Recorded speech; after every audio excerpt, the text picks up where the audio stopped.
Good morning and welcome to chapter 3 of Danny and the Champion of the World, our story at the moment. I hope you enjoyed the other two videos, and we're going to crack straight on today with chapter 3. It's called Cars and Kites and Fire Balloons. My father was a fine mechanic. People who lived miles away used to bring their cars to him for repair rather than take them to the nearest garage. He loved engines. A petrol engine is sheer magic, he said to me once. Just imagine being able to take 1,000 different bits of metal, and if you fit them all together in a certain way, and then if you feed them a little oil and petrol, and if you press a little switch, suddenly those bits of metal will all come to life, and they will purr and hum and roar. They will make the wheels of a motor car go whizzing round at fantastic speeds. It was inevitable that I too should fall in love with engines and cars. Don't forget that even before I could walk, the workshop had been my playroom. For where else could my father have put me so that he could keep an eye on me all day long? My toys were the greasy cogs and springs and pistons that lay around all over the place. And these, I can promise you, were far more fun to play with than most of the plastic stuff children are given these days. So almost from birth, I began training to be a mechanic. But now that I was 5 years old, there was the problem of school to think about. It was the law that parents must send their children to school at the age of 5, and my father knew about this. We were in the workshop. I remember on my 5th birthday when the talk about school started. I was helping my father to fit new brake linings to the rear wheel of a big Ford when suddenly he said to me, "You know something interesting, Danny? You must be easily the best 5-year-old mechanic in the world." This was the greatest compliment he had ever paid me. I was enormously pleased. "You like the work, don't you?" he said. "All this messing about with engines." "I absolutely love it," I said. He turned and faced me and laid a hand gently on my shoulder. "I want to teach you to be a great mechanic," he said. "And when you grow up, I hope you'll become a famous designing engineer, a man who designs new and better engines for cars and aeroplanes. For that," he added, "you will need a really good education. But I don't want to send you to school quite yet.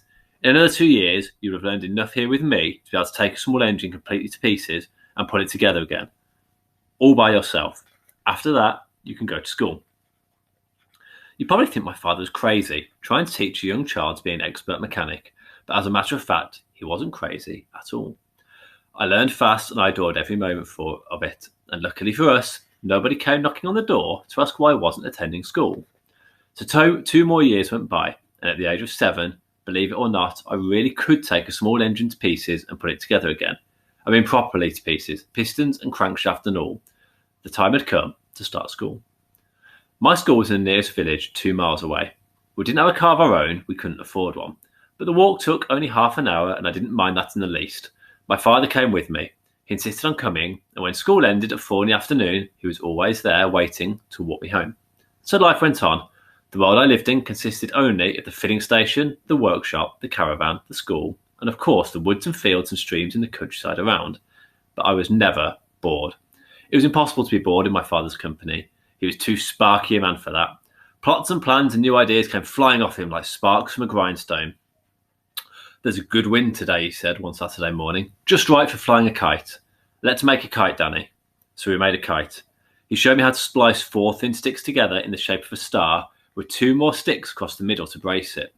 Then we cut up an old blue shirt of his and stretched the material across the framework of the kite. We added a long tail made of thread with little leftover pieces of the shirt tied at intervals along it. We found a ball of string in the workshop, and he showed me how to attach the string to the framework so that the kite would be properly balanced in flight. Together we walked to the top of the hill behind the filling station to release the kite. I found it hard to believe that this object, made only from a few sticks and a piece of old shirt, would actually fly.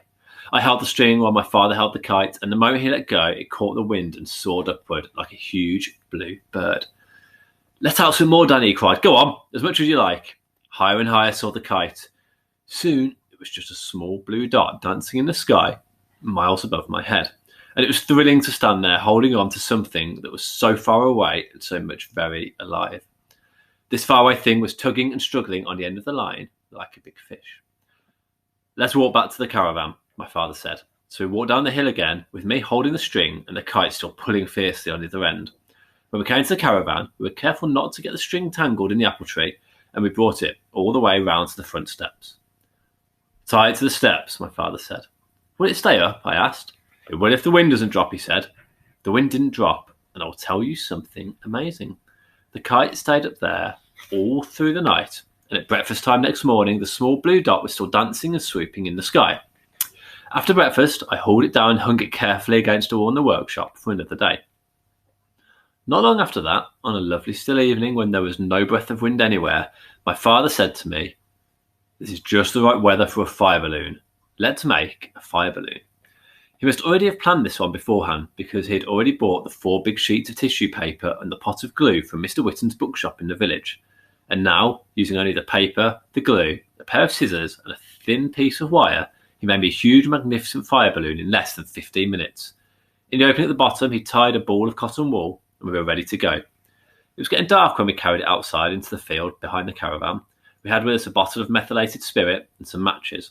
I held the balloon upright while my father crouched underneath it and carefully poured a little bit of the oil on the ball of cotton wool. "Here goes," he said, putting a match to the cotton wool. "Hold the sides out as much as you can, Danny." A tall yellow flame leapt up from the ball of cotton wool and went inside the balloon. "It'll catch on fire," I cried. "No, it won't," he said. "Watch." Between us, we held the sides of the balloon out as much as possible to keep them away from the flame in the early stages. But soon the hot air filled the balloon and the danger was over. "She's nearly ready," my father said. "Can you feel her floating?" "Yes," I said. "Yes, shall we let go?" "Not yet. Wait a bit longer. Wait until she's tugging to fly away." "She's tugging now," I said. "Right," he cried. "Let her go." Slowly, majestically, and in absolute silence, a wonderful balloon began to rise up into the night sky. "It flies," I shouted, clapping my hands and jumping about. "It flies! It flies!" My father was nearly as excited as I was. "It's a beauty," he said. "This one's a real beauty. You never know how they're going to turn out until you fly them. Each one is different." Up and up it went, rising very fast now in the school night air. It was like a magic fireball in the sky. "Will other people see it?" I asked. "I'm sure they will, Danny. It's high enough now for them to see it from miles around." "What will they think it is, Dad?" "A flying saucer," my father said. "They'll probably call the police." A small breeze had taken hold of the balloon and was carrying it away in the direction of the village. "Let's follow it," my father said. "With luck, we'll find it when it comes down." We ran to the road. We ran along the road. We kept running. "She's coming down," my father shouted. "The flame's nearly gone out." We lost sight of it when the flame went out, but we guessed roughly which field it'd be landing in, and we climbed over a gate and ran towards the place. For half an hour we searched the field in the darkness, but we couldn't find our balloon. The next morning I went back to search again. I searched 4 big fields before I found it. It was lying in the corner of a field that was full of black and white cows. The cows were standing round it and staring at it with their huge wet eyes, but they hadn't harmed it one bit, so I carried it home and hung it up alongside the kite against a wall in the workshop for another day. "You can fly the kite all by yourself, any time you like," my father said, "but you must never fly the fire balloon unless I'm with you. It's extremely dangerous." "All right," I said. "Promise me you'll never fly it alone, Danny." "I promise," I said.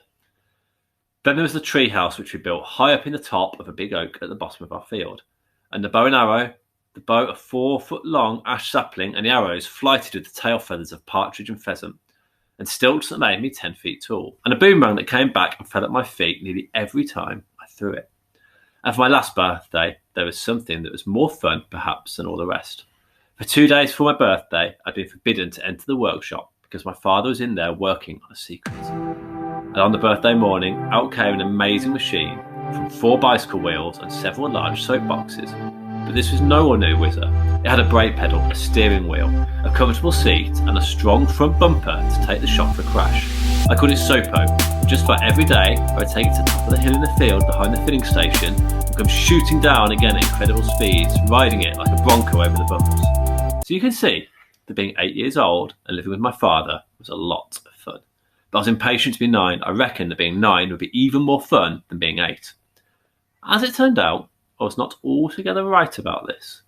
My 9th year was certainly more exciting than any of the others, but not all of it was exactly what you would call fun. That is the end of today's chapter, and there's the picture of him going down his car. Okay, I will see you tomorrow. Enjoy the rest of your day. Bye.